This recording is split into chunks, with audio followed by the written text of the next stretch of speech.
Hello' বন্ধুসকল, আজি মই আপোনালোকক দেখাম আপোনালোকে কেনেকৈ আপোনাৰ ফটোৰ বেকগ্ৰাউণ্ড চেঞ্জ কৰিব পাৰিব। মই আপোনালোকক দেখুৱাই আছোঁ। আপোনালোকৰ কোনো ধৰণৰ এপ আদি ডাউনলোড কৰিব নালাগে। আপোনালোকে এটা টিক্সৰ মাধ্যমত আপোনালোকে আপোনাৰ ফটোৰ বেকগ্ৰাউণ্ড চেঞ্জ কৰিব পাৰিব। ইয়াৰ বাবে ক্ৰম ব্ৰাউজাৰত আহিব। অহাৰ পিছত ইয়াত চাৰ্চ দিব ফটো বেকগ্ৰাউণ্ড ৰিমুভ লিখি চাৰ্চ দিব। দিয়াৰ পিছত আপোনালোকৰ প্ৰথম যিটো অপশ্যন আহিব এইটো অপশ্যনত ক্লিক কৰি দিব। মই ক্লিক কৰি দিছোঁ। দিয়াৰ পিছত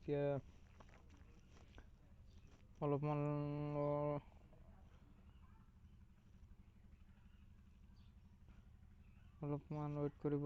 কৰাৰ পিছত এনেকুৱা ইণ্টাৰফেচ আহি যাব। আপোনালোকে ইয়াত আপোনালোকে অপশ্যন পাই যাব। মই আপোনালোকে দেখিবলৈ পাইছে ইয়াত আপলোড ফটো আহি গৈছে। আপোনালোকে ইয়াত ক্লিক কৰি দিব। দিয়াৰ পিছত আপোনালোকে ফটোবোৰ ইয়াৰ পৰা লৈ ল'ব। মই ইয়াৰ পৰা ফটো লৈছোঁ।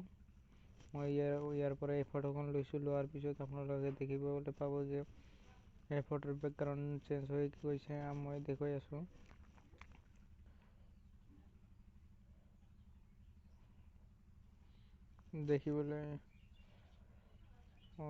দেখিবলৈ পাইছে যে বেকগ্ৰাউণ্ডটো এইটো আছিল। ইয়াত বেকগ্ৰাউণ্ডটো চেঞ্জ হৈ গৈছে। আপোনালোকে এইবাৰ বেকগ্ৰাউণ্ডত যি হৈ গৈছে আপোনালোকে ডাউনলোড কেনেকৈ কৰিব।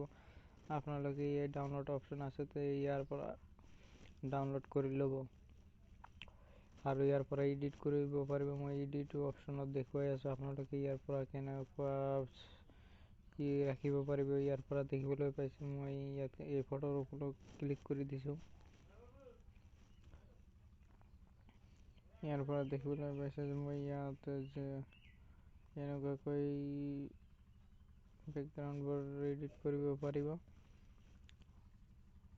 আজি ইমানলৈকে। মোৰ ভিডিঅ'বিলাক ভাল লাগিলে লাইক কৰি দিব আৰু নতুন ভিডিঅ' পাবলৈ মোৰ চেনেলটো ছাবস্ক্ৰাইব কৰি দিব আৰু বেল আইকনটো বজাই দিব। আজি ইমানলৈকে।